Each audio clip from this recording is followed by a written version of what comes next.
Years of covert Cold War-era nuclear weapons testing is now free to watch online. The Defense Department has now declassified roughly 750 high-speed films.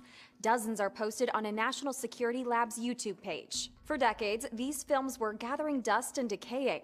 Researchers have been hurrying to convert them to digital before they decompose too much. These clips are just a small portion of the more than 10,000 taken of atmospheric bomb testing from 1945 to 1962. Besides preservation, the footage has been converted to digital for more in-depth analysis. Back when these tests were done, researchers were calculating by hand.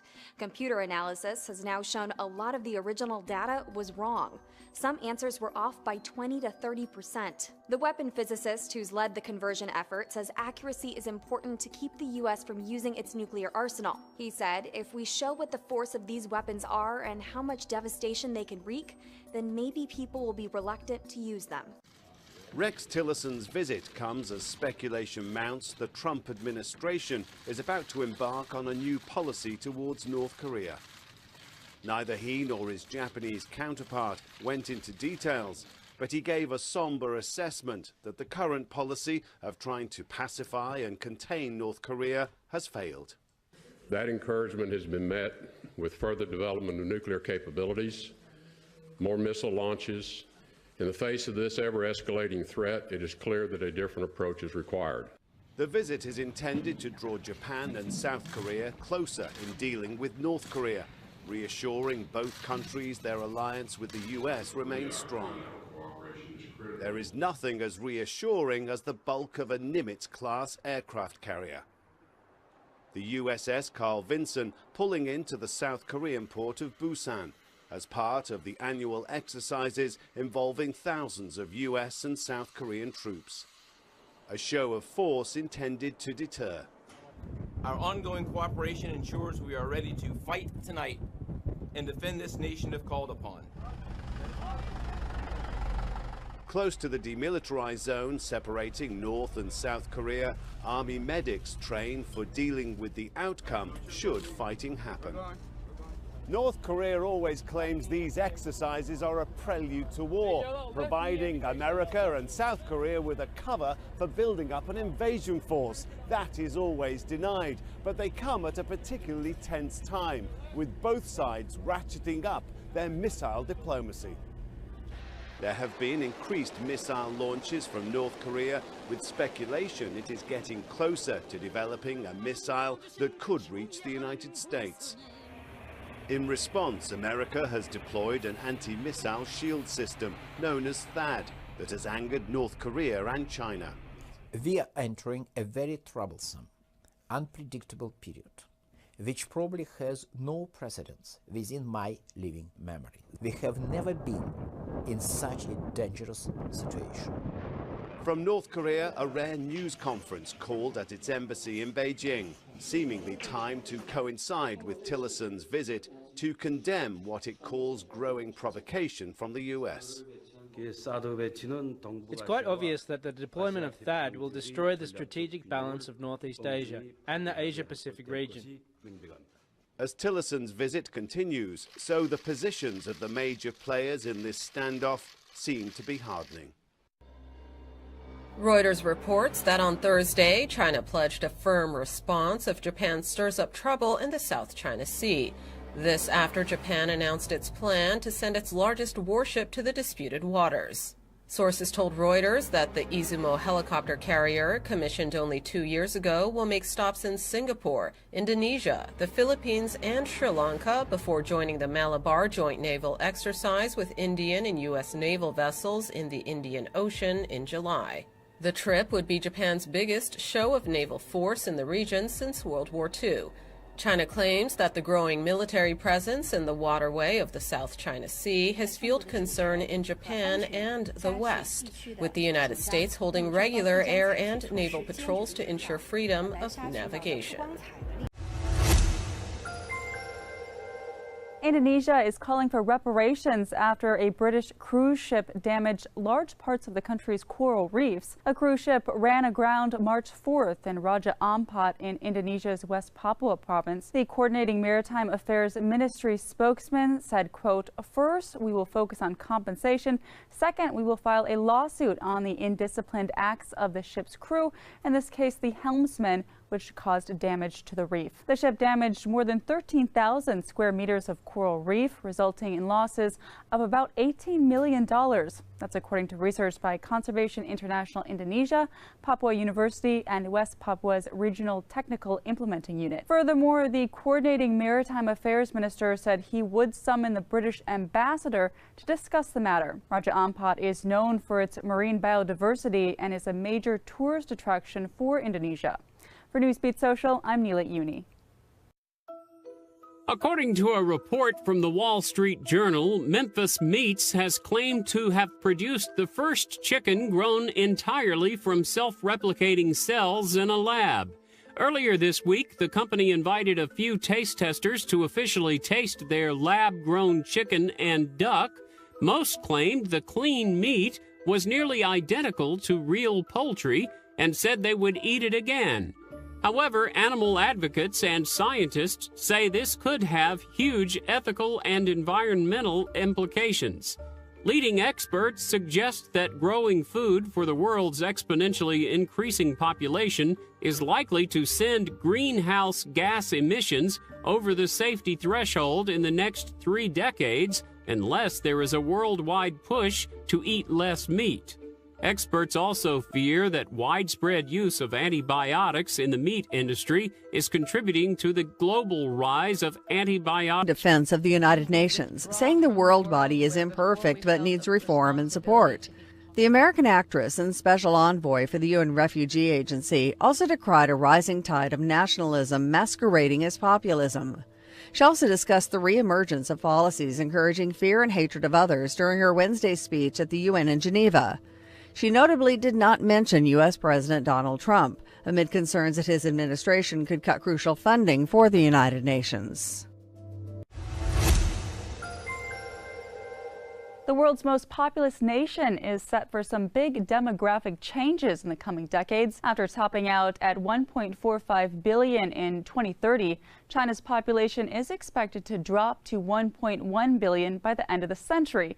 That's far below the 1.37 billion people recorded in 2015. According to the Global Times, the numbers were released March 11th by China's deputy head of the National Health and Family Planning Commission. The projected decline comes despite China scrapping its one-child policy in 2016. The country is already dealing with an aging population. According to the United Nations, the proportion of China's elderly population is set to double in the next 2 decades. However, China's top authorities on the matter say a shrinking labor force is no cause for concern, as the country will rely more on technology in the future.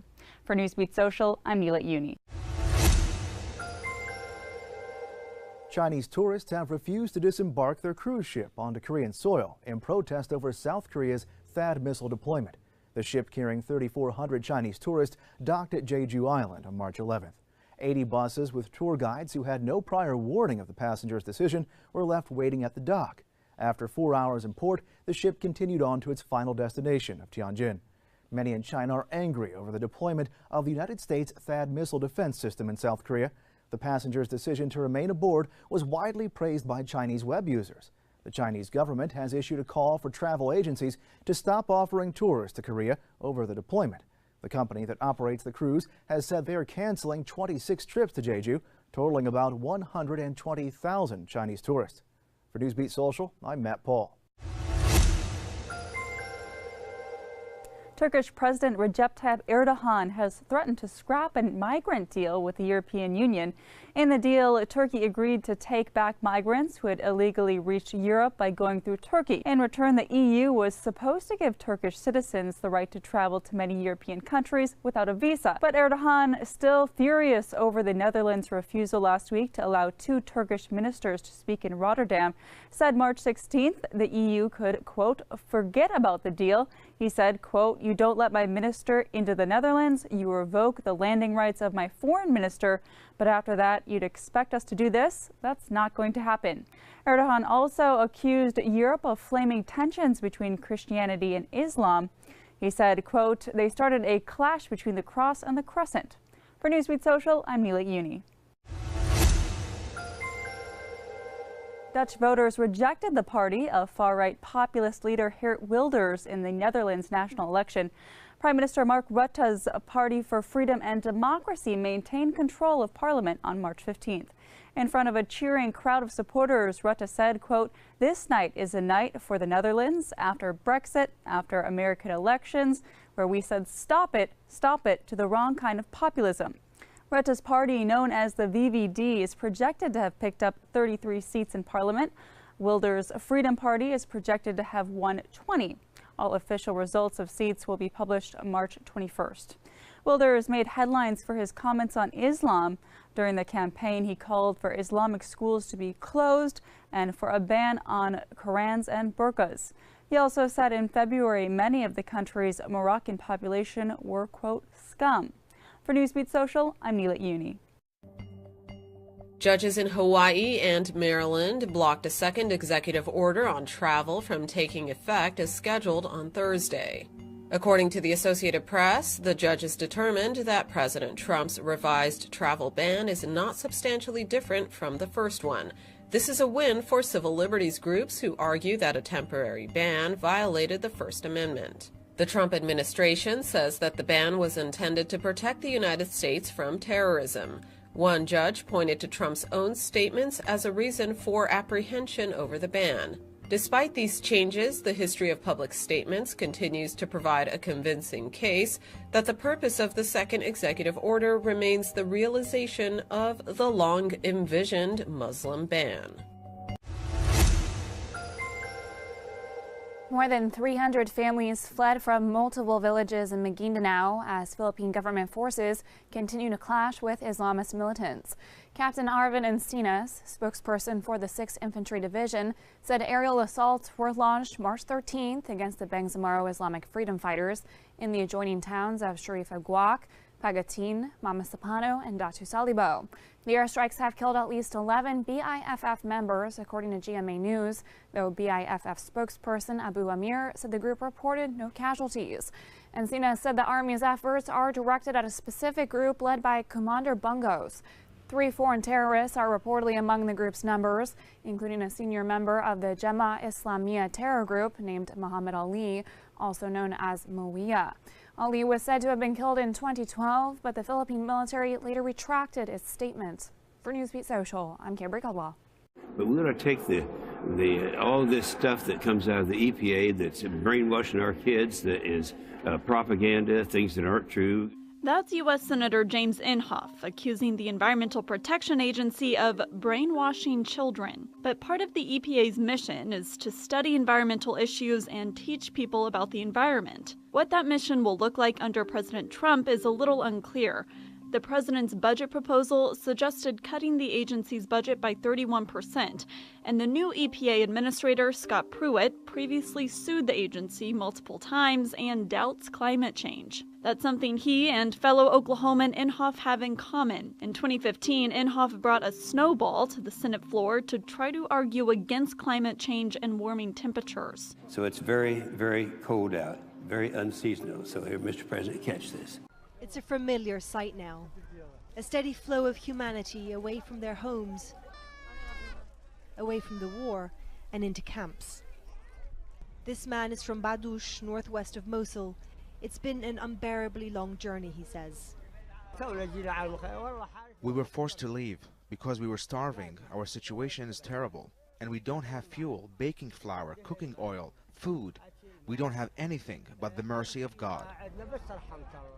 And it's not only those tragic stories, there's also a real logistical challenge here. We're being told access to health care is something that is crucially needed, and also some of the doctors we spoke to say that mental health is a real issue, and also children coming here incredibly traumatized. It's not hard to see why. A mortar exploded close to us when we were fleeing, and the chemical substances hit my son. He was so panicked, and a sudden rash appeared all over his face. He seems to be completely overwhelmed. This mobile clinic is here for just a few hours a day, and it has basic facilities. This woman is trying to get treatment for her son. We ask her if she has the medicine he needs. No, she says, otherwise I wouldn't be here. This little boy has a high fever. His father tells us the mobile clinic is not enough. Separately, there are a handful of doctors here to deal with the most critical cases. In the afternoon now, we just received 3 buses with around 200 people with bad condition that they had been, some of them, several days without food, without eat, without drink, any water, any drink. It is incredibly difficult to deal with a sudden influx of thousands of people. And the camp manager is frustrated. To cut to the chase, we need a fixed health clinic in this camp. The mobile clinic cannot provide medical attention for more than 11,000 people. We need a fully operational health clinic in this camp as soon as possible. Aid agencies have been warning of a mass outflow from Mosul since the beginning of this campaign, and they have been preparing.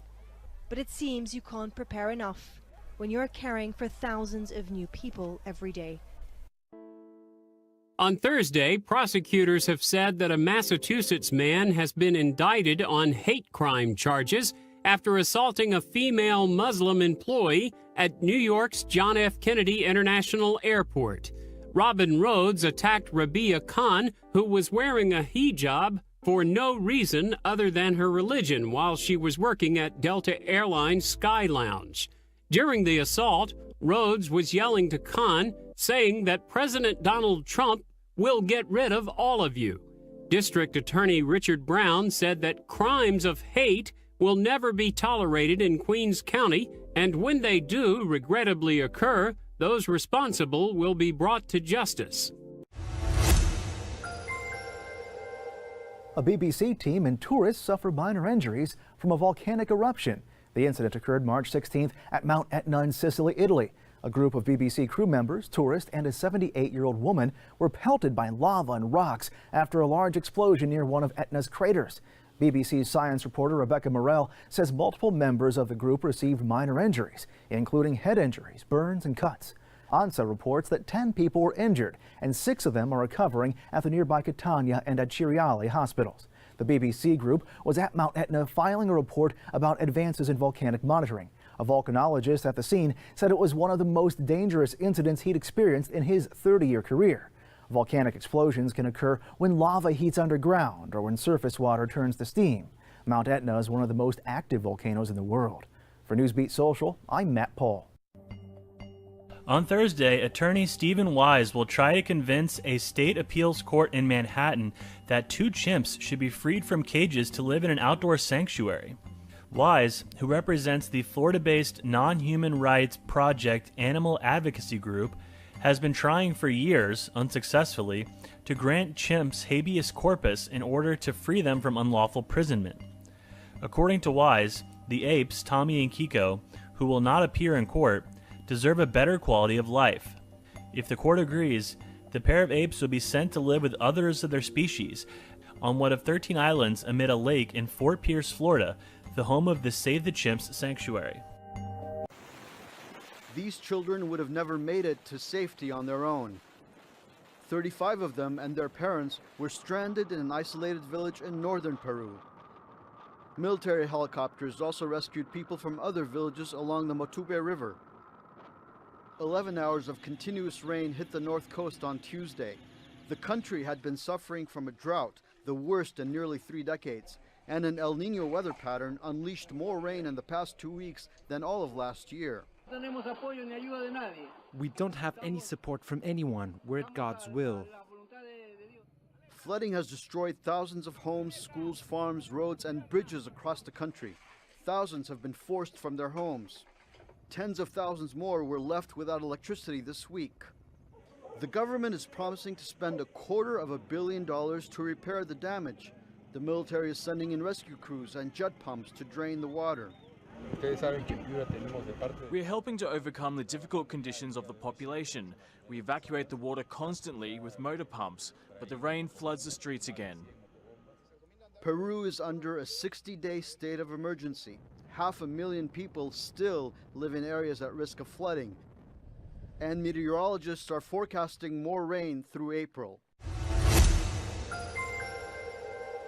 Protests in Bangladesh turned violent March 15th, with demonstrators and police clashing in the streets. Police used tear gas and water cannon to disperse protesters marching to the Energy Ministry to object to a recent increase in gas prices. According to the Dhaka Tribune, police say things escalated when protesters started throwing bricks at them. The newspaper reports that both demonstrators and police officers were injured in the clash. This is one of several protests over the past month in opposition to the government's decision to raise gas prices. According to the Bangladesh Energy Regulatory Commission, gas prices will be increased by an average of about 23%. The hike takes effect over 2 phases. The first phase began at the start of the month. Political parties opposed to the price hike have called for protests to continue for the next month, culminating in a mass sit-in. For Newsbeat Social, I'm Neela Uni. China and Saudi Arabia have signed economic deals worth about $65 billion. Saudi Arabia's King Salman arrived in Beijing on March 16th, signing multiple agreements with Chinese President Xi Jinping. Saudi Arabia, the world's largest exporter of oil, has long been eyeing the Chinese market. China is the world's second largest oil consumer. One of the deals included an agreement between state oil firm Saudi Aramco and a Chinese company to explore building refining plants in China. China's foreign ministry says Salman also told Xi he wants China to play a larger role in the Middle East. Salman said, quote, Saudi Arabia is willing to work hard with China to promote global and regional peace, security, and prosperity. The two leaders also signed cooperative agreements on culture and aerospace. For Newsbeat Social, I'm Neela Uni. The Texas State Senate gave preliminary approval to a bill some say discriminates against transgender people. The Senate voted on the Republican-backed bill known as the Bathroom Bill Tuesday, March 14th. The proposed law would require people to use restrooms that correspond to the gender on their birth certificate rather than the gender they identify with. Supporters of the bill say birth certificates can be changed in Texas, but opponents say the process is difficult and routinely denied. The bill's sponsor, Republican Senator Lois Kolkhorst, said it's a common-sense way to maintain privacy and safety. According to Reuters, Democrats called it unnecessary, discriminatory, and economically destructive. Time reported the bill would affect restrooms in public schools, universities, and government buildings, but not private businesses. If the bill earns final approval, it will go to the House of Representatives. For Newsbeat Social, I'm Kimberly Caldwell. According to police, on Thursday, a man was arrested after he left a crude, undetonated explosive device in a briefcase at a busy New York City bus terminal. 39-year-old Arsenio Mason is accused of leaving the briefcase on a chair at Port Authority of New York and New Jersey bus terminal on Wednesday evening. According to the Port Authority Police Department, Mason's briefcase contained a flashbang grenade, as well as a knife, bolt cutters, and screwdrivers. He currently faces charges of weapons possession and possession of a controlled substance. Men posing as animal control officers have been stealing dogs in southern Illinois. Authorities are now warning dog owners to not leave their pets unattended. Perry County Sheriff Steve Beres has said 2 men who were seen driving a white pickup truck with animal control written on the side are suspected of kidnapping 5 dogs in Perry, Randolph, and Washington counties. The men appear to be going after purebreds, which can be valued at thousands of dollars. Officials say the dogs that have been stolen so far have most likely been sold.